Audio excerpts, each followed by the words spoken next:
오늘 우리에게 주는 은혜의 말씀 함께 상고하도록 하겠습니다. 출애굽기 2장 1절부터 10절까지 말씀인데요. 10절 한 절만 봉독하도록 하겠습니다. 10절 출애굽기 2장 10절 한 절 말씀만 우리 합독해서 봉독해 올리도록 하겠습니다. 함께 읽겠습니다. 그 아기가 자라매 바로의 딸에게로 데려가니 그가 그의 아들이 되니라. 그가 그의 이름을 모세라 하여 이르되 이는 내가 그를 물에서 건져내었음이라 하였더라. 아멘. 네, 물에서 건져낸 자 모세라는 말씀의 제목으로 주님이 주시는 은혜를 나누겠습니다. 우리는 지난주에 출애굽기 강해를 처음 시작하면서 출애굽기 성경이 모세 오경 전체에서 어떤 위치에 있는지 전체 흐름을 조망하는 시간을 가졌어요. 네, 그래서 지난주 출애굽기 서론을 함께 나누었고요. 특히나 서론 부분인 출애굽기 1장 이야기를 나누면서 하나님께서 창세기에 약속하신 하나님 나라의 약속들이 어떻게 출애굽기에 와서 성취되었는지도 우리가 함께 확인하고 보았어요. 하나님의 약속대로 하나님의 백성들, 특히 이스라엘 국민이 번성하는 복을 주셨고 이로 인해서 이스라엘 백성들이 너무 많아지게 되자 요셉을 알지 못하는 애굽의 새 왕조 또 새 왕이 일어나 이스라엘 민족들을 두려워하면서 민족 말살 정책을 펼치는 것을 우리가 또한 함께 보았어요. 이집트의 왕 바로가 산파들을 시켜서 영아 살해 계획을 시행하는 거 우리가 지난주에 함께 나누었는데요. 하지만 이브리 산파들은 애굽의 바로보다 이스라엘의 남자 아이들을 살리고 생명을 보존하는 일을 감당하는 그 하나님의 뜻을 더 귀하게 보고 또 하나님을 더 경외했기 때문에 바로보다 하나님을 더 두려워했던 거죠. 그래서 어떻게 하죠? 왕의 명령을 거절하고 하나님의 뜻대로 그 남자 아이들을 살리는 일에 헌신하는 거예요. 그래서 주님께서 하나님을 경외하는 그들의 집안을 흥왕하게 하셨다라는 이야기로 지난 시간의 이야기를 마쳤어요. 처음에 애굽의 바로가 자기가 욕 안 먹고 산파들이 그렇게 했다라고 이제 일단 어떤 방패막을 두기 위해서 산파들을 시켜서 산파들만 나쁜 사람들 만들려고 산파들을 시켜서 그 이스라엘 남자 아기들을 다 죽이려는 그들의 씨를 말리려는 민족 말살 계획을 시도하려고 했지만 실패했잖아요. 하나님을 경외하는 이들이 많기 때문에 그 일을 실패하게 돼요. 그러자 이제 어떻게 하죠? 이제 공개적으로 자기 이름을 걸고 나서는 거예요. 22절 말씀 한번 보세요. 출애굽기 1장 22절 말씀 함께 읽겠습니다. 시작. 명령하여 이르되 아들이 태어나거든 너희는 그를 나일강에 던지고 딸이거든 살려두라 하였더라. 아멘. 네, 출애굽기 1장 22절입니다. 그러므로 바로가 어떻게 하죠? 그전에는 산파들에게만 맡겼어요. 근데 산파들을 제대로 그 남자 아이들을 죽이지 않고 오히려 더 살려주자 어떻게 하죠? 이제 자기 이름을 걸고 국법으로 왕의 명령으로 왕의 법으로 모든 백성들에게 공포하는 거예요. 그렇게 명령해서 아들이 태어나거든 이스라엘 남자 아이들이 태어나거든 그 아이를 어떻게 하라고요? 나일강에 던지고 딸이거든 어떻게 하라고요? 살려두라고 법으로 정해서 공포하는 거예요. 이젠 산파들에게 안 맡기고 또 일부 사람들에게 안 맡기고 어떻게 하는 거죠? 네, 그냥 자기 이름을 걸고 법으로 만들어서 나라 전체에 공포를 하는 거예요. 아예 국법으로 만든 거죠. 이 왕의 명령을 어기면 처벌을 받거나 죽을 수도 있어요. 이런 상황 가운데, 이런 암울한 상황 가운데 이제 출애굽기 2장이 시작되고 있는데요. 출애굽기 2장은요. 출애굽기 2장의 시작이 어떻게 이루어지죠? 네, 자세히 보시면 이스라엘의 레위 지파의 결혼식 이야기로 시작해요. 결혼 이야기로 시작해요. 레위 지파 중 한 사람이 이제 결혼해서 임신을 해요. 임신을 해서 아들을 낳았다는 이야기로 시작되고 있어요. 왜 하나님께서 이런 출생의 이야기로 출애굽기 이야기를 시작하시는 거죠? 네, 이건요. 하나님께서 출애굽 같은 하나님의 놀라운 구원 역사를 일으키실 때 하나님이 하시는 일은요. 어떤 시스템이나 어떤 조직을 통해서 하는 게 아니라 어떻게 하신다고요? 한 사람을 준비시키는 일로 시작한다는 사실을 우리에게 보여주시는 거예요. 하나님의 일은요. 하나님께서 하나님의 사람을 준비시켜서 하세요. 앞으로 하나님께서 우리 순빛교회를 통해서 이 땅에 많은 하나님의 일들을 이루어 가실 텐데요. 여기서 중요한 게 뭐죠? 네, 하나님의 뜻을 아는 하나님의 사람들. 하나님의 일은요. 돈으로 하는 게 아니에요. 하나님의 일은요. 어떤 시스템이나 조직으로 하는 게 아니라 잘 준비된 하나님의 뜻을 아는 하나님의 마음을 아는 그래서 하나님께 순종할 수 있는 하나님의 사람들을 통해서 이 땅에 해 나가신다는 거예요. 그렇게 하늘에서 뜻이 이루어지는 것처럼 땅에서도 하나님의 뜻이 이루어지도록 하나님의 사람들을 쓰신다는 거예요. 오늘 예배 후에 이제 항종지 피택 선거를 하게 될 텐데요. 몇 달 전부터 기도해달라고 강구했는데 기도하셨나요? 네, 아멘. 기도하셔야 돼요. 이건요 그냥 뽑으면 안 돼요. 인기 투표가 아니에요. 내 마음에 드는 사람 뽑는 게 아니에요.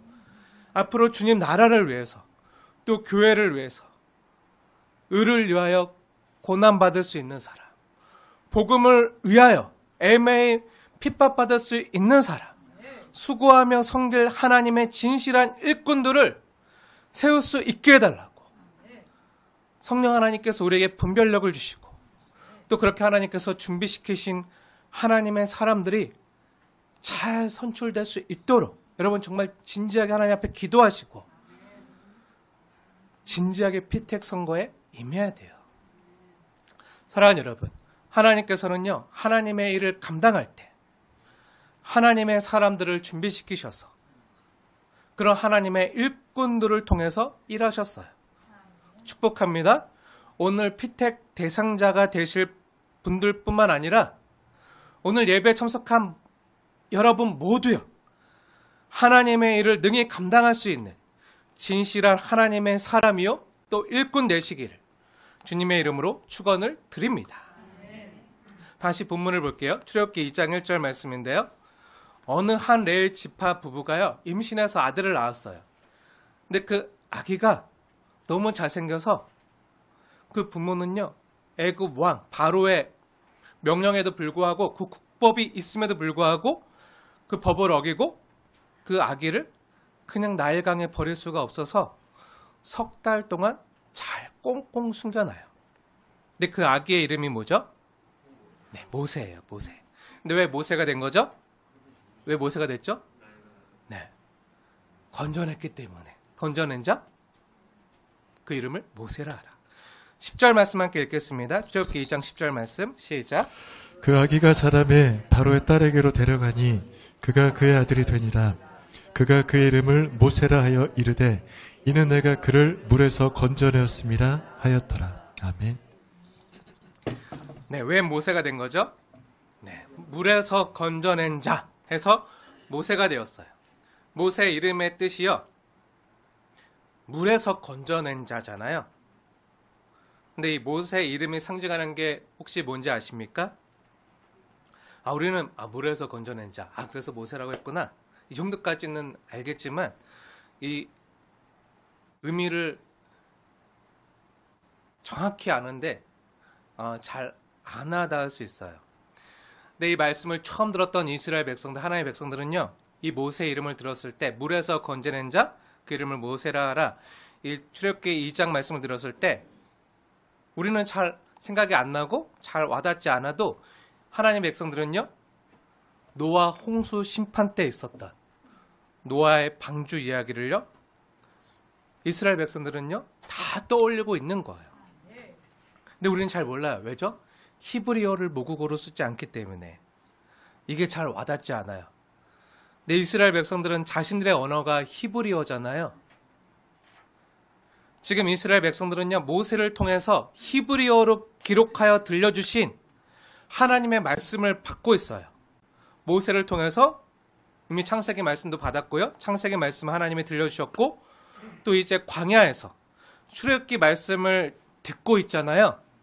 근데 이 출애굽기 말씀을 통해서 이스라엘 백성들이 하나님이 들려주시는 그 모세의 탄생과 출생 이야기, 이 출애굽기 2장의 이야기를 들으면서 그들은 무엇을 가장 먼저 떠올렸을까요? 네, 저는요, 이스라엘 백성들이 노아 홍수 심판과 방주 이야기를 떠올렸을 거라고 생각해요. 제가 그렇게 생각하는 이유가 있는데요. 왠지 아십니까? 모세가 갈대 상자에 담겨져서 나일강에 떠내려가잖아요. 근데 그 갈대 상자가 히브리어로 노아의 방주할 때 썼던 그 방주라는 단어와 똑같아요. 갈대 방주인 거죠. 방주와 똑같은 단어, 테바라는 히브리어 단어를 써요. 방주, 갈대 상자 모두 테바라는 같은 단어예요. 그리고 그 갈대 상자를 가져다가 역청과 나무 진을 칠했잖아요. 물이 들어오지 않도록. 근데 노아의 방주 때도 하나님이 그 방주에 물이 스며들지 않도록 어떻게 하라고 하셨죠? 역청을 칠하라고 했잖아요.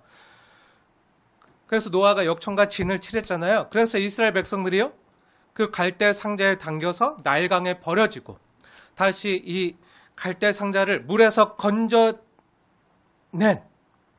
그래서 모세가 물에서 건져진 자, 이 모세 이야기를 들으면서 홍수 심판과 노아의 방주 이야기를 떠올렸을 거라고 생각해요. 하나님이 다시금 이 땅에 심판과 또 구원의 일을 행하실 것을 기대하게 하는 거죠. 우리는 잘 모르지만요, 이스라엘 백성들은 히브리어 원문이 똑같기 때문에, 방주랑 이 갈대 상자랑 원문이 똑같기 때문에 이걸 모를 수가 없어요. 우리는 상자라고 해가지고 잘 안 와닿아요. 다음에 번역한다면 갈대 방주 이렇게 하면 더 잘 와닿을 것 같은데, 네, 이런 구원 사건이 하나님에 의해서 이 이집트 땅에서, 애굽에서 되풀이 되고 있다는 이 이야기를요, 지금 이스라엘 백성들은요 듣고 있는 거예요. 근데 놀라운 이 구원 사건이 어떻게 전개되고 있죠? 네, 처음에는 굉장히 암울하게 위기 상황 가운데 전개되고 있어요. 여기서 알아두면 좋은 팁 하나 드릴게요. 그럼 모세를 낳은 진짜 생부와 생모가 있을 거잖아요. 그 레위 지파, 그 결혼한 레위 사람들, 그 생부와 생모, 그 모세의 진짜 친아빠, 친엄마의 이름 혹시 아시나요? 네, 모세의 진짜 아빠와 엄마 누구죠? 그래도 엄마는 요즘에 찬양이 많이 불려지고 나와서 요게벳의 노래라는 찬양이 있잖아요. 네, 너무 그 영상도 은혜롭고 막 한 그 요게벳의 노래, 그 찬양의 가사가 너무 좋은데, 그 찬양이 있어서 그래도 어느 정도 많이 모세 엄마는 요게벳이구나, 그러니까 잘 아는데 아빠 이름을 아는 사람은 많지 않은 것 같아요. 한 10명 중 1명 알까? 네. 모세의 아빠 이름이 뭘까요? 성경 보고 이야기하셔도 돼요. 네, 네, 아므람. 네. 역시. 네. 근데 2장엔 안 나와요. 어디 나오죠? 2장 봐서는 안 나와요. 어디 나오죠? 출애굽기 6장에 나오는데요. 출애굽기 6장 말씀 한번 보세요. 6장 20절. 6장 20절 말씀인데요. 함께 읽겠습니다. 시작. 아므람은 그들의 아버지의 누이 요게벳을 아내로 맞이하였고 그는 아론과 모세를 낳았으며 아므람의 나이는 137세였으며. 아멘. 네, 여기 모세 아빠 이름이 나오잖아요. 그 이름이 뭐죠? 아므람이에요. 아므람. 아므람이 요게벳을 아내로 맞이하고 아론과 모세를 낳았어요. 모세 아빠 이름이 재밌어요. 이름이 뭐죠? 네, 아므람이래요. 아므람. 아므람이 모세를 낳았을 때 이스라엘 백성들의 상황이 어땠죠? 암울했어요. 네, 암울했죠.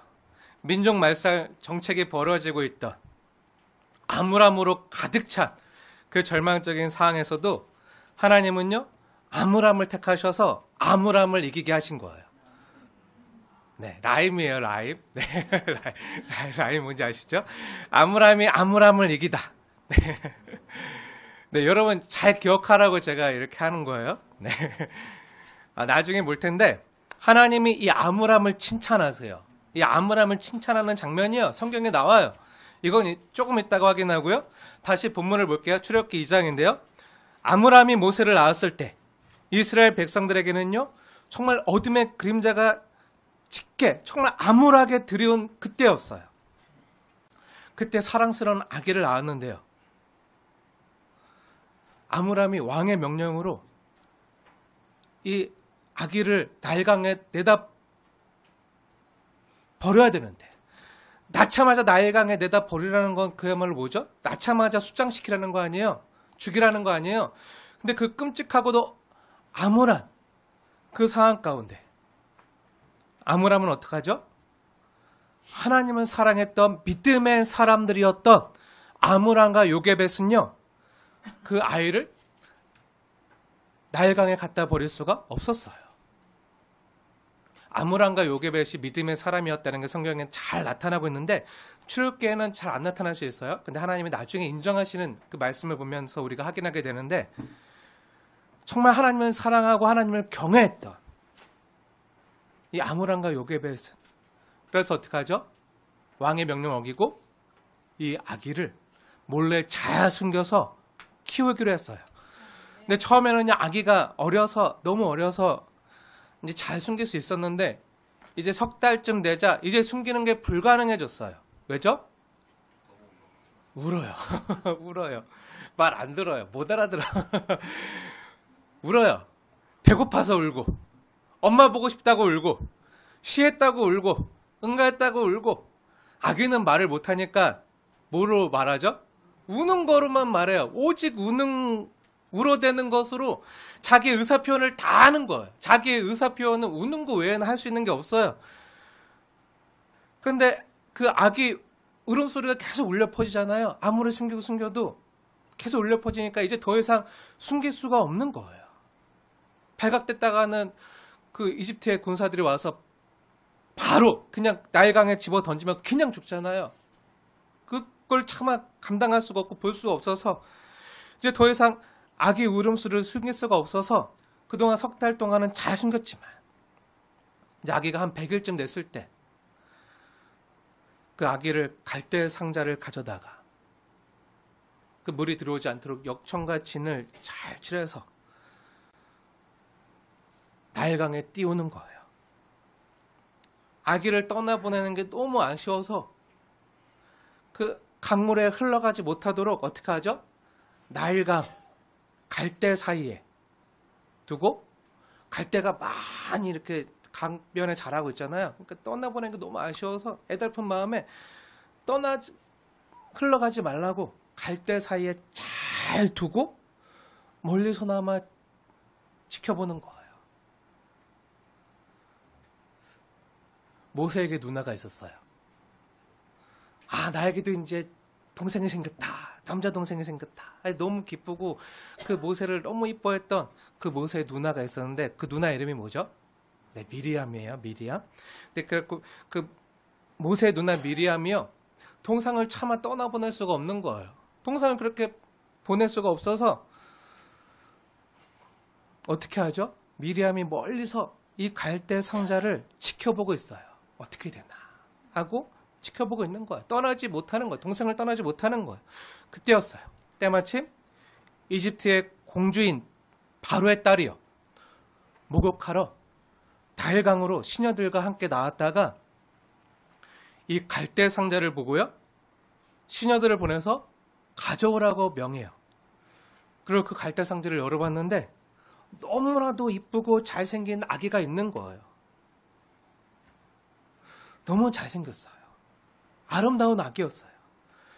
이때 하나님께서 바로의 딸 애굽의 공주의 마음을 동하게 하셔서 그 아기가 아빠의 명령대로, 그 바로의 명령대로 나일강에 버려진 히브리 민족의 아기임을 알았지만 당연히 알고 있었겠죠. 그럼 많은 히브리 민족의 아기들이 그 나일강에 버려져서 죽임을 당하거나 그렇게 버려지는 것들을 계속 보아서 알아요. 목욕할 때마다 와서 봐서 알아요. 근데 그날따라 유독 그 갈대상도 눈에 띄고 가서 와서 봤는데 너무 이쁘고 아름다운 아기가 있는 거예요.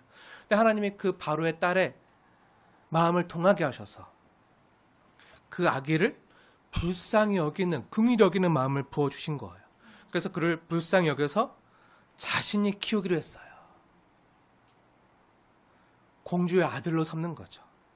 한순간에 모세는요, 노예 자식에서 이집트의 왕자가 된 거예요.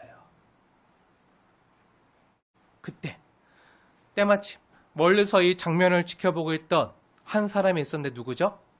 네, 모세 누나 미리암.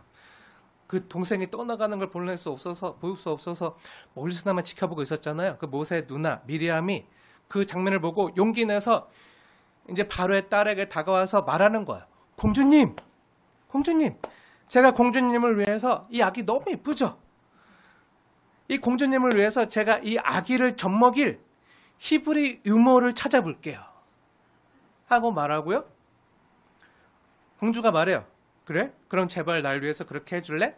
해가지고 미리암은 아싸 이때다 하고 엄마 요게벳에게 달려가서 엄마 우리가 다시 아기를 안을 수 있게 됐어요. 하고 기쁜 소식을 전해요. 덕분에 모세의 친엄마인 요게벳은요. 모세를 다시 품에 안게 되고요. 애굽의 공주에게 돈을 받으면서 자기 아기 먹이고 돌보는데도 돈을 받으면서 편안하게 가장 좋은 것으로 먹이고 또 자기도 먹고 자기가 먹어야 좋은 젖을 주잖아요. 그래서 모세에게 젖을 먹이게 돼요. 이 모든 게 어떻게 가능한 거죠? 네, 우연이 아니에요. 우연이 아니라 하나님의 인도하심이에요. 하나님의 간섭과 개입이 있었던 거예요. 그 바로의 딸의 마음을 동하게 해서 악한 바로의 명령이었지만 그 명령 때문에 나일강에 버릴 수밖에 없었다.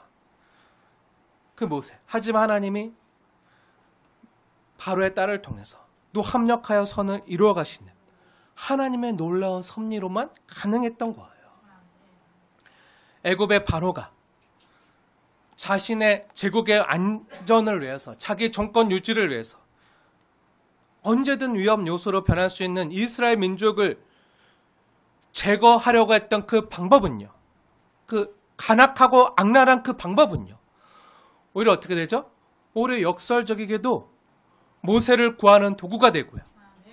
더 나아가 하나님의 백성들을 출애굽시키고 구원하는 도구가 돼요. 여러분 나일강이 홍해로 흘러가는 거 아십니까?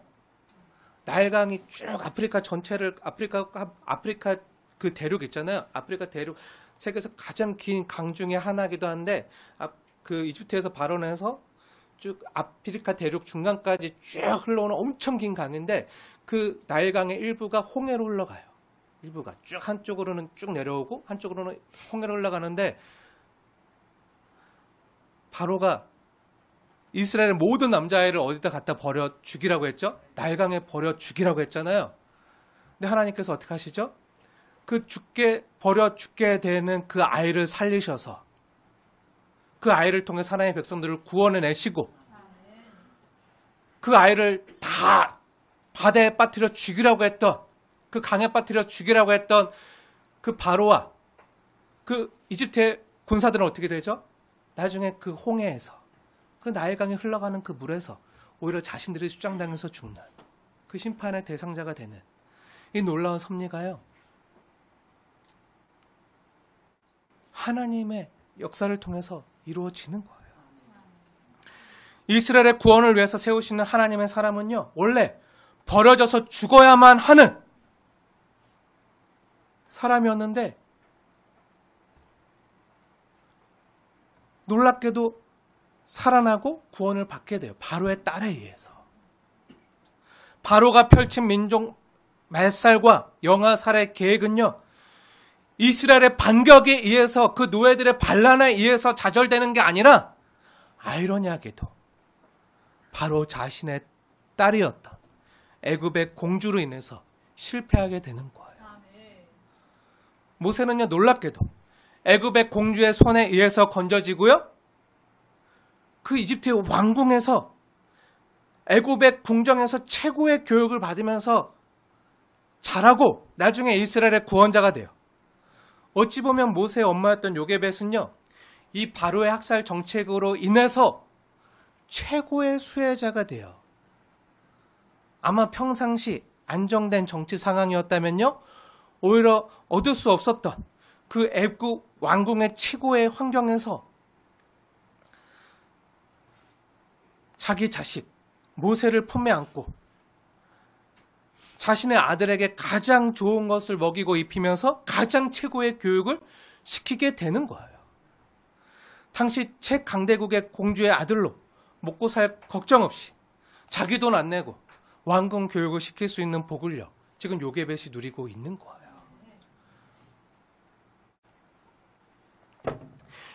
이렇게 출애굽기 시작의 이야기는요, 너무나도 놀라운 아이러니한 이야기로 전개되고 있어요. 역설적인 놀라운 이야기로. 어떻게 보면요, 출애굽기의 놀라운 구원을 가능하게 했던 그 중요한 토대가 되는 인물들이 오늘 본문에 나오는데, 어떤 인물들이 나오죠? 네, 세 여인들이 나와요. 세 여인. 누구와 누구죠? 네, 모세의 친엄마 요게벳과 누나 미리암과 바로의 딸 공주. 이 세 여인에 의해서 바로의 끔찍한 계획은요, 좌절되고요, 모세를 통해서 일하시려는 하나님의 놀라운 구원 계획은요, 진행돼 갔던 거예요. 근데 이 세 여인이 어떤 여인들이죠? 네, 그 생명을 차마 버릴 수 없는 하나님의 형상으로 지음받은 그 생명을 사랑하고 존중했다. 네, 생명을 사랑하고 존중했던 여인들이에요. 무엇보다 하나님의 형상된 사람의 생명을 존중하고 사랑하는 마음이 있었던, 또 버려진 자를, 아무도 돌볼 수 없고 소외된 자들을 돌보는 그런 따뜻한 마음이 있었던 그 여인들, 버려진 자를 불쌍히 여기고 돌보려는 그 애틋한 마음이 있었던 그 여인들을 통해서요, 하나님은요, 자신의 구원 역사를 전개해 가시는 거예요. 전혀 이런 사람들이 모인 곳이요, 교회라고 생각해요. 저는 교회가 이런 곳이 되었으면 좋겠어요. 생명을 품는 교회. 아기 모세와 같이 자기 힘으로는 아무것도 할 수 없잖아요. 힘이 없어 버려진 자까지 불쌍히 여기는 교회. 힘이 없는 자들이요, 생명의 젖을 먹으면서 힘을 얻는 교회예요. 그들을 품에 안고 그들에게 하나님의 따뜻한 그 체온을 느끼게 하고 그들의 아픔을 채우라고 생명의 젖인 말씀을 먹이는 교회. 그렇게 다시 회복되고 세상에서 숨차게, 때론 세상에서 숨죽여 살아왔지만, 제대로 숨 한 번 제대로 못 쉬고 살아왔지만, 이 교회 와서는요, 진짜 제대로 사람답게 다시 숨을 쉬기 시작하는 교회. 그래서 비교회. 다시 호흡하며 희망을 찾는 교회. 건강이 회복되고요, 믿음이 회복되고요, 소망이 살아난 이야기가 있는 교회가 되었으면 하는 그런 소망과 바람이 있어요. 이게 어떻게 가능할까요? 좋은 건물이 있으면 될까요? 좋은 교회 조직을 갖춰놓으면 될까요? 재직회를 갖춰놓으면 될까요? 기관들을 갖춰놓으면 될까요? 아니에요. 교회는요, 조직이 아니에요. 교회는 사람이에요. 유기체예요. 그리스도의 몸이에요. 그리스도의 몸이기 때문에 그리스도의 따뜻한 그 온기가 전해지는, 그리스도의 마음을 품은, 생명을 사랑하고 하나님의 형상으로 지음받은 사람을 사랑하는 사람이 있어야 이게 가능한 거예요. 하나님은요, 하나님의 일을요, 조직으로 안 해요. 돈으로 안 해요. 건물로 안 해요. 주님의 마음을 하는 사람을 통해서 하는 거예요. 하나님의 사람들 너무 많이 필요해요.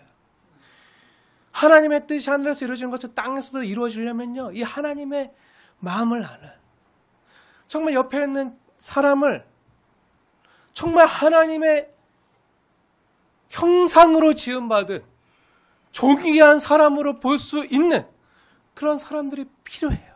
이 땅에요. 오늘날 우크라이나, 러시아 전쟁이 왜 일어났죠? 어제만 해도 수천 발의 포탄이 우크라이나 전역에 쏟아져서 많은 사람들이 죽고 터전을 잃어버렸는데요. 점점 심해지고 있어요. 그리고 이스라엘과 하마스 전쟁은 왜 일어났죠? 이스라엘의 공습을, 물론 하마스가 잘못했지만 그 반격으로 이스라엘이 어제 뉴스만 해도 지금 팔레스타인의 그 가자 지구 안에 그 사람들이, 그 시민들이 거주하는 거주지의 70%가 다 파괴됐대요. 살아갈 곳이 없어요. 이런 전쟁들이 지금 일어나고 있는데 이런 게 왜 일어났죠?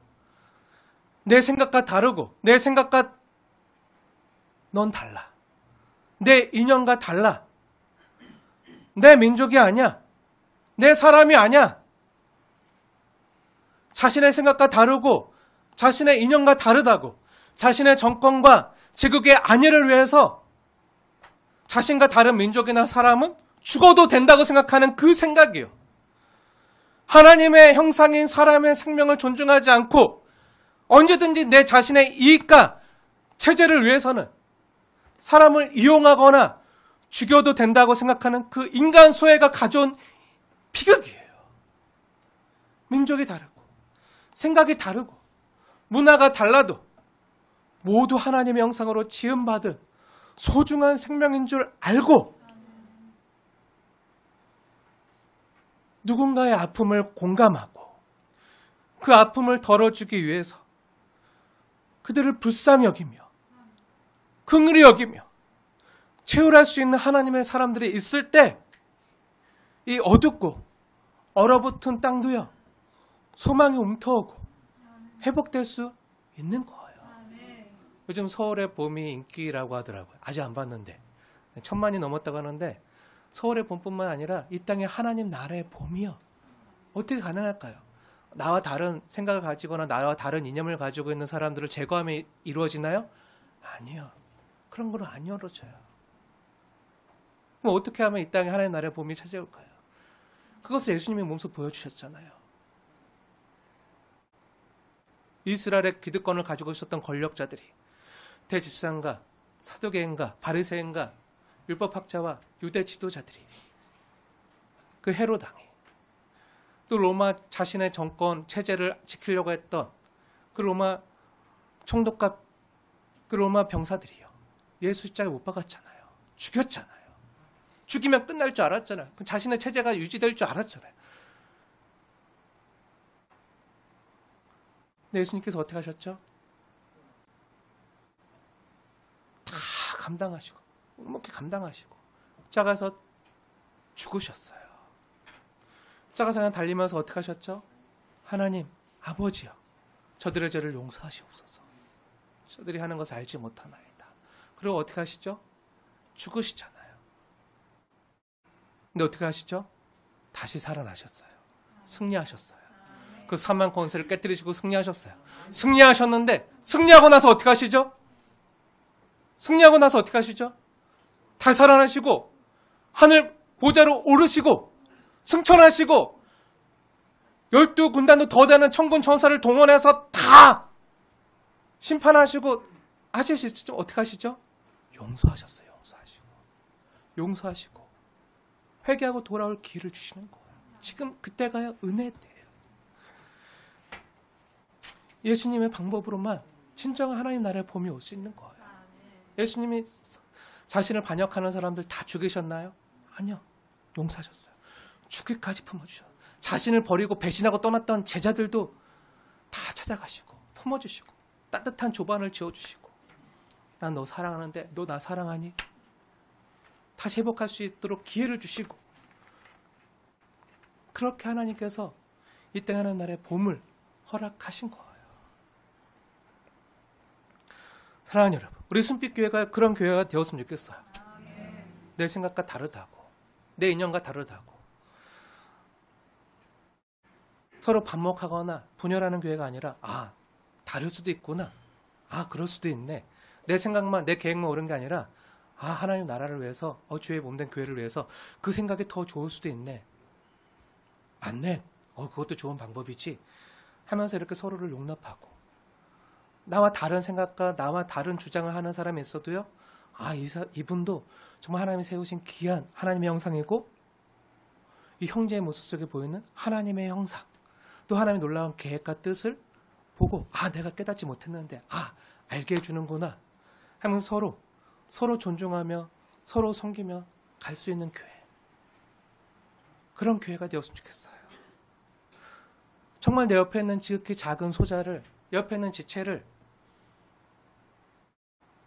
긍휼히 여기며 불쌍히 여기며 채우라며 세상에서는 버려진 사람처럼 취급하는 사람일지라도 이곳에서는 정말 우리가 품어주고 정말 갈대상자를 건져 올리는 구원의 방주 역할을 우리 교회가요 감당했으면 좋겠어요. 근데 교회는 건물이 아니잖아요. 저 여러분이요 그런 역할을 감당했으면 좋겠어요.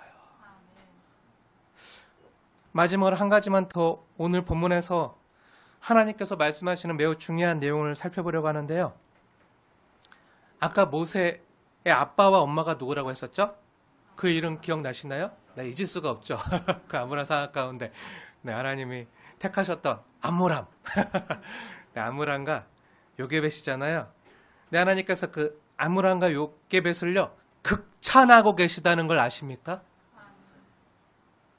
아므람과 요게벳을요 믿음의 용사의 반열에 올려놓고 있다는 것을 아십니까?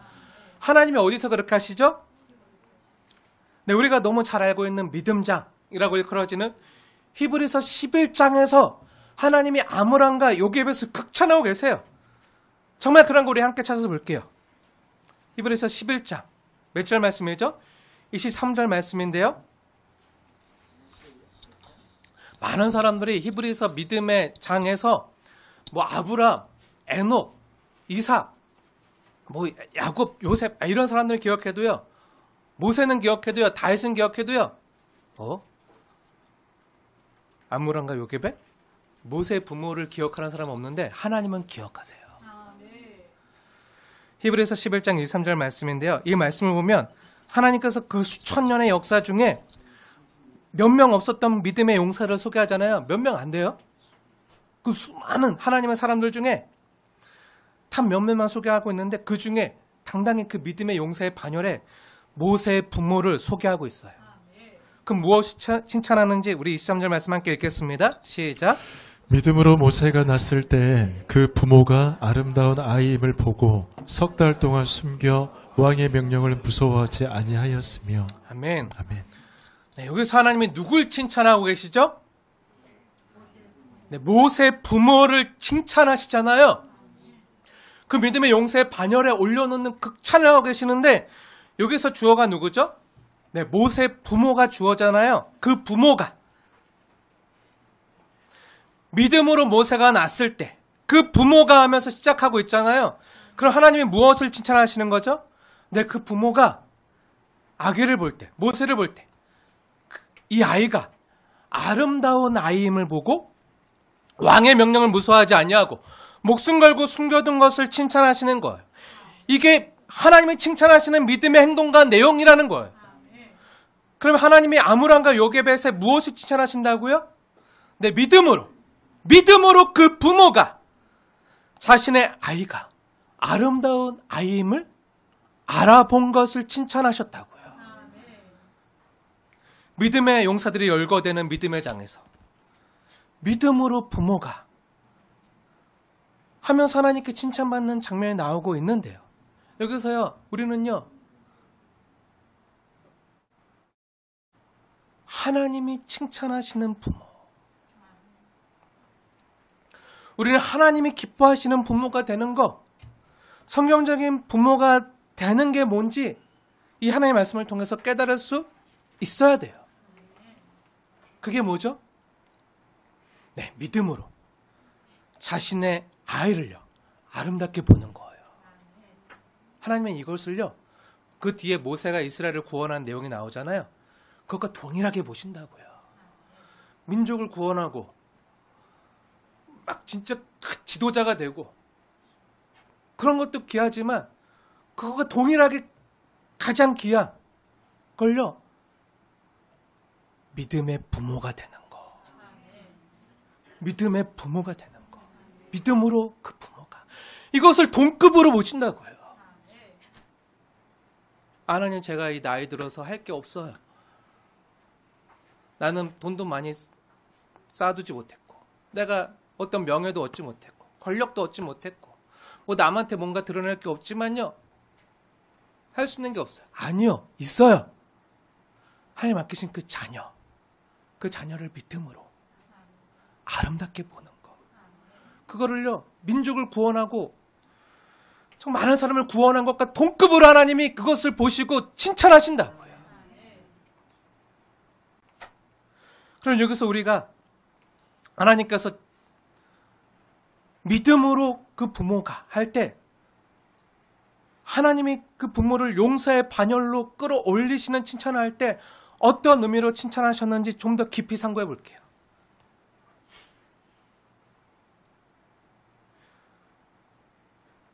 하나님께서 히브리서 11장에 보니까 믿음으로 그 부모가 하면서 뭘 칭찬하시죠? 그 아기를 아름다운 아이임을 보는 거. 근데 이 의미는요, 우리가 쉽게 생각하듯이 단순히 생각하는 것처럼 고슴도치도 제 자식은 이쁘다고 하는데 할 때 그 의미가 아니에요. 자기 자식 안 예뻐하는 부모 있나요? 다 이쁘죠. 깨물어주고 싶을 정도로 이쁘죠. 물론 왼수 같을 때도 있지만 네, 그래도 대부분 이쁘잖아요. 그래도 품에 안고 위에서 기도하고 떠나 있으면 애달프고 보고 싶고 그립고 막 하잖아요. 근데 의미는요, 그런 의미가 아니에요. 고슴도치도 제 자식은 이쁘다 할 때 의미가 아니라 이 말씀에 대해서 성경이 정확히 알려주고 해석해주는 말씀이 또 성경에 나오는데요. 그런 출애굽기 말고 히브리서 말고 또 어디에 이 말씀에 대한 해석이 나오는지 아시나요?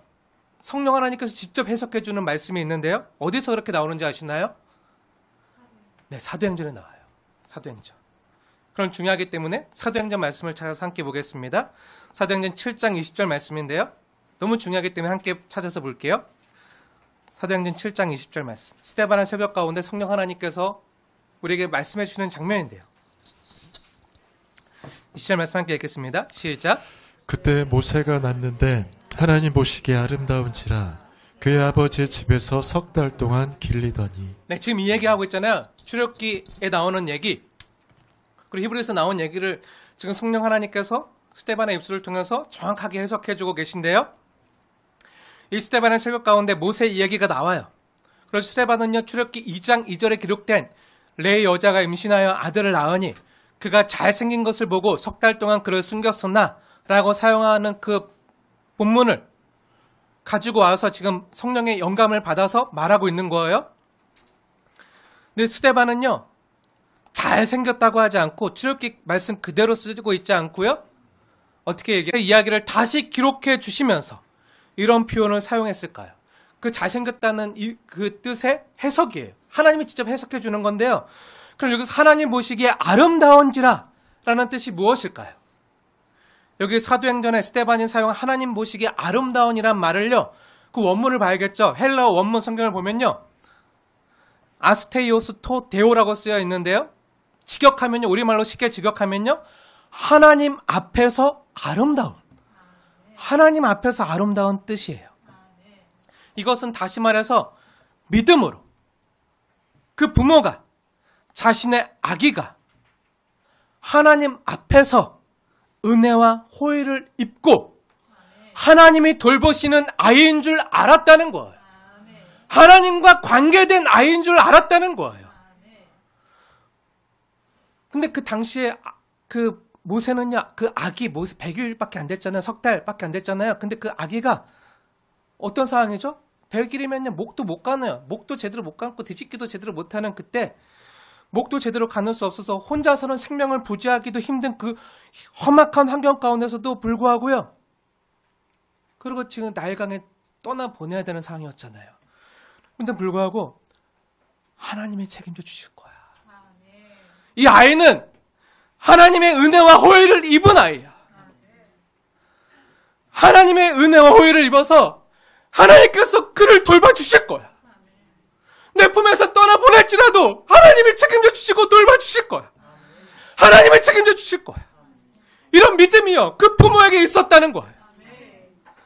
하나님이 아브람과 요게벳의 이 하나님을 향한 믿음, 이 아이를 향한 하나님의 계획과 은혜를 신뢰하고요, 이 아이를 하나님께 맡긴 것을요, 하나님이 믿음으로 보시고 그 부모를 칭찬하셨다는 거예요. 출애굽기 2장 2절에서는 잘생겼다라고 표현해주고 있는데, 이 잘생겼다는 의미가요, 그냥 잘생긴 걸 얘기하는 게 아니잖아요. 이건요, 제 아내가 저를 보고 잘생겼다, 제 외모를 보고 반해서 결혼했다는데 제 외모를 보고 잘생겼다, 와 조각이다, 와 완벽하다, 와 아름답다 할 때, 그럴 때 쓰는 단어가 아니라 어떤 단어라고요? 네, 출애굽기 2장 2절에 이 잘생겼다라고 할 때 나오는 이 단어는요, 히브리어 성경 원문에요, 토브라고 기록되어져 있는데요. 출애굽기 2장 2절 히브리어 성경으로 읽으면 토브라고 기록되어져 있어요. 토브, 어디서 들어보지 않았나요? 네, 창세기에서 들어봤죠. 창세기 어디서 들어봤죠? 창세기 강의할 때 창세기 1장에서 들어봤죠. 창세기 1장, 하나님이 보시기에 선하고 좋았더라. 하나님 세상을 만드시고 또 하나님의 형상으로 사람을 만드시고 보시기에 심히 좋았더라. 하나님 보시기에 선하고 좋았더라 할 때 그 토브랑 똑같은 단어예요.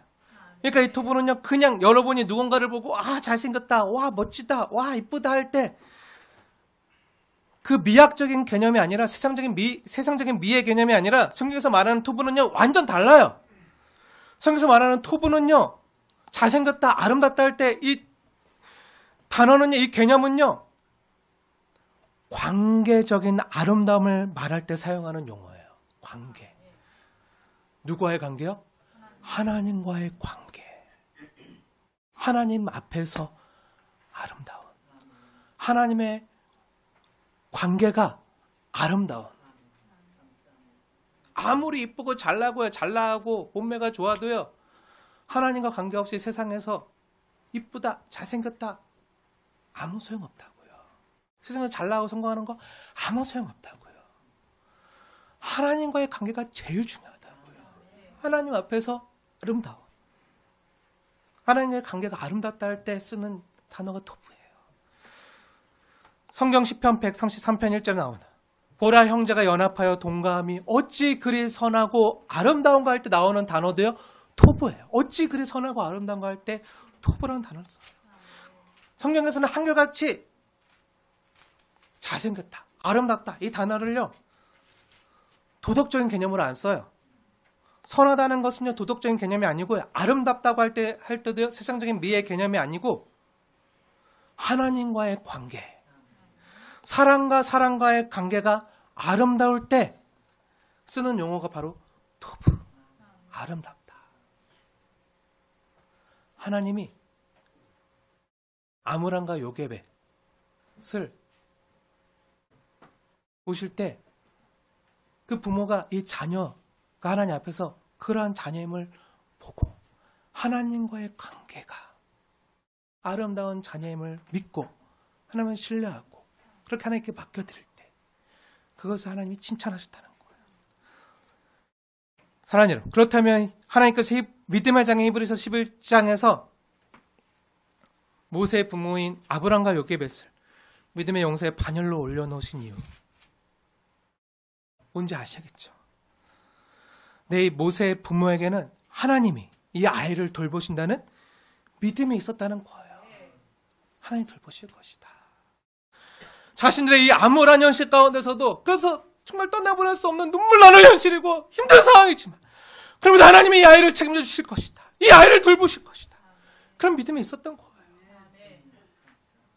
지난 수요예배 때 요한복음 강의할 때도 말씀드렸지만요, 사랑하는 여러분 축복합니다. 특히 부모된 여러분 축복합니다. 여러분의 자녀를요, 아름답게 보세요. 이쁘게 보세요. 그냥 이쁘고 아름답게 보는 정도가 아니라 하나님께서 은혜와 호의를 베푸시는 아임을, 하나님이 돌보시는 아임을 믿음으로 바라보세요. 그래서 그 아이들의 장래를 주님께 맡기세요. 세상에서 성공하고 1등하고 잘나가고 좋은 대학 가고 출세하면 좋겠죠. 하지만 하나님 보시기에 아름다운 건 그런 게 아니라고요. 내 자녀의 세상과의 관계보다 하나님과의 관계가 더욱 아름다울 수 있도록 자녀에게요, 먼저 하나님 경외하는 법을 가르쳐 주세요. 그럼 믿음으로 양육하십시오. 그 어떤 것보다요, 하나님과의 관계가 선하고 아름다운 것이요, 부모된 여러분이 여러분의 자녀에게 줄 수 있는 최고의 유산이고요, 또 하나님이 부모된 나에게 기대하시고 기뻐하시는 최고의 칭찬이고 극찬인 줄 믿으시고 믿음으로 양육하십시오. 그러려면 어떻게 해야 되죠? 먼저요, 부모된 내 자신이요, 먼저 하나님과의 관계가요, 아름다워야 돼요. 우리 자녀들은요, 내 말이 아니라 내 삶을 보고 배우는 거예요. 내 삶을 보고 그대로 뒤따라오는 거예요. 부모된 내가 하나님 앞에서 얼마나 아름답고 선하게 살고 있는가. 하나님의 말씀대로 자녀를 노엽게 하지 않으면서 얼마나 하나님의 사랑으로 자녀를 존중하면서 사랑으로 가르치고 돌보고 있는가. 부모에게 따뜻함이 느껴지는가. 정말 진실함이 느껴지는가. 이런 걸 보고 자녀들은요, 알아요. 말로 아는 게 아니라 느낌으로 알아요. 영적인 존재라 영혼으로 알아요. 근데 부모가요, 야, 주일날 내일 시험인데 공부해야지. 기말고사, 중간고사 준비해야지. 야, 너 고3이야, 고3. 정신 차려. 학원 가야지, 과해야지. 공부해야지. 어디 교회 가. 하는 중직자들도요, 한국교회 얼마나 많은지 몰라요. 야, 너 세상에서 출세하고 잘 나가려면 지금 예배가 중요한 게 아니라 교회 가는 게 중요한 게 아니라 실력을 갖고 나가야지. 노력을 해야지. 하면서 다른 걸 강요하는 부모들도요, 믿는 자들 중에 얼마나 많은지 몰라요. 하나님 앞에서 아름다운 게 아니죠. 말로는 교회 잘 나가야 된다. 믿음으로 살아야 된다. 하면서 열심히 교회 가서 철야 기도하고 새벽 기도하고 열심히 자녀를 위해서 기도하지만 집에 가서는요, 실제로 자녀들에게 야, 성공해야 돼. 좋은 대학 가야 돼. 근데 부모들이 맨날 돈 때문에 돈을 따라가고 돈을 쫓아가는 모습을 보이면요, 우리 아이들은요, 엄마랑 아빠랑 말하는 거랑 사는 거랑 다르네. 하나님 앞에서 아름답지가 않네 하면요, 따라오기 힘든 거예요. 정말 우리 부모된 우리가요, 하나님 앞에서 얼마나 아름답고 선하게 살고 있는가. 돈보다 성공보다 출세보다 하나님을 사랑하고 하나님을 경외하는 것을 제일로 여기고 있는가. 예배하는 건 역시 어떤 의무감이나 직분이나 습관 때문에 하는 게 아니라 친정 예배 드릴 때 기쁨과 즐거움이 있는가, 자원함이 있는가. 아니, 공적 예배 시간뿐만 아니라 가정에서 삶으로 드리는 영적 예배에 최선을 다하고 있는가. 내 부모가 이 세대를 본받지 아니하고 마음의 변화를 받아서 하나님의 선하시고 토부 기뻐하시고 온전하신 뜻이 무엇인지 분별하며 내 부모가 살고 있는가. 이것을 오늘 부모된 자들에게요, 가장 필요한 중요한 믿음으로 보시고 계시다고요. 그렇게 부모가 살 때요, 자녀들은 부모의 그 삶의 모습을 보고 따라오는 거예요. 말이 아니라. 사랑하는 여러분, 말씀의 결론을 맺겠습니다. 오늘 말씀의 핵심이 뭐죠? 네, 우리에게 맡겨진 하나님 우리에게 맡겨주신 그 선물, 내게 아니잖아요. 주님의 것이지만 나에게 맡겨주신 그 자식을 보든, 아니면 애굽의 공주처럼 내 자식이 아닐지라도, 남의 민족의 자식일지라도 남의 자식을 아름답게 보고 그들을 존중하고 그들을 사랑하는 마음이요, 우리에게 필요하다고요. 우리 교회 안에 내 자식이 있을 수도 있어요. 내 자식이 아닌 남의 자식이 있을 수도 있어요. 그런데 똑같이 하나님의 사랑하는 형상으로 우리가 함께 키워야 될 다음 세대, 우리의 자식으로 보고 그들을 사랑해야 된다고요. 그들을 돌봐야 된다고요. 그들을 존중하고, 아무리 미운 짓 해도, 아무리 장난쳐도요, 물론 바르게 지도하는 게 필요하겠지만 그 지도도요, 그냥 말 안 들어서 꼴보기 싫어서 잔소리하려고 하는 게 아니라 정말 사랑하기 때문에, 정말 애틋함 가지고, 긍휼한 마음을 가지고 품어주는 마음으로 사랑하고 존중하는 가운데 그들을 대하면요, 알아요. 아이들이 알아요. 나를 싫어해서, 꼴보기 싫어서 잔소리하기 위해서 가리키는 건지, 아니면 정말 날 사랑해서 진심으로 대하는 건지 안다고요. 그럴 때 하나님께서는요, 우리를 통해서 다음 세대를 일으키는 거예요. 믿음의 다음 세대를 일으키는 거예요. 믿음의 다음 세대는요, 믿음의 부모들을 통해서 일으키는 거예요. 부모들이 믿음의 세대가 되지 않으면요, 믿음으로 준비되지 않으면요, 믿음의 다음 세대가 올 수가 없어요. 근데 다음 세대가 없으면요, 교회 다음도 없어요.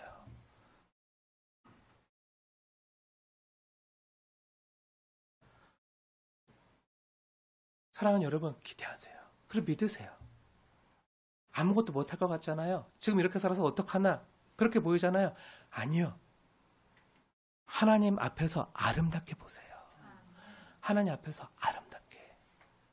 하나님 그들에게 은혜와 호의를 베푸시고, 하나님 돌보시고, 하나님의 인도하실 것을 믿고 아름답게 보시오. 아름답게 보세요. 믿음으로 보셔야지만 보여요. 지금 당장 현실을 보면 안 보이잖아요. 그래서 믿음이 필요한 거예요. 믿음으로 보세요. 하나님의 가능성들이구나. 하나님 나라에 앞으로 기둥으로, 거목으로 자라는 하나님의 일꾼들이구나. 믿음으로 보시고 축복해 주세요. 칭찬해 주세요. 그리고 기도해 주세요. 근데 자녀들만이 아니라 내 옆에 있는 지체도, 내 옆에 사랑하는 형제와 자매도요, 그렇게 존귀한 하나님의 형상으로 바라봐 주세요. 그럴 때 하나님이 그 사람을 통해서 하나님의 구원 역사 일을요, 해 나가신다고요. 우리가 한 것은요, 그 아이를 하나님 앞에서 믿음으로 키운 것밖에 없는데, 남들처럼 많은 돈이나 땅 같은 유산을 물려줄 수도 없어도요, 자녀를 하나님과의 아름다운 올바른 관계로 이끈 그 부모를요, 하나님은 잘했다. 민족을 구원한 모세처럼 믿음의 용사의 반열로 올려주시고 칭찬해 주신다고요. 우리가 하나님 나라 일을 하는 건요, 뭔가 대단한 업적이나 수십억의 돈으로 하는 게 아니라 좋은 부모 되면 족한 거예요. 좋은 부모 역할 감당하면 다 하는 거예요. 그게 하나님의 이름을 믿으시기 바랍니다. 우리가 믿음으로 못 살아서 그렇지, 믿음의 부모가 못 돼서 그렇지, 믿음으로 부모 역할을 잘 감당하면요, 다 하는 거예요. 다. 그게 하나님이 나에게 맡겨준 가장 귀한 믿음의 일이고 사명이고 소명이에요. 하나님이 맡겨주신 하나님의 자녀, 내게 아니잖아요. 나의 DNA를 가지고 태어나서 나와 가장 많이 닮았지만, 내 유전자를 가장 많이 지니고 있지만 나와 전혀 다른 또 다른 타인인 우리 자녀를요, 하나님과의 아름다운 관계로 세워주는 거. 이게요, 아무것도 아닌 것 같지만요, 또 다른 누군가를 구원할 길의 시작이 되는 거예요. 하나님 구원 역사의 시작이 되는 거예요. 내 자녀들을 통해서 하나님 어떤 일을 행하실지 몰라요. 얼마나 많은 사람들을 하나님 앞으로 이끌며 구원해 가실지 몰라요. 어떻게 해요? 믿음의 부모 역할을 감당할 때, 내 아이를 하나님 앞에 아름다운 아이로 인정하고 바라볼 때, 하나님께 맡겨드릴 때, 사랑하여 축복합니다. 여러분, 아므람과 요게벳처럼 하나님께 칭찬받는 부모, 또 믿음으로 자녀를 하나님 앞에 세우고 하나님께서 행하실 놀라운 구원 계획에 동참하는 거룩한 부모들이 되지 않으시겠습니까? 기도하겠습니다.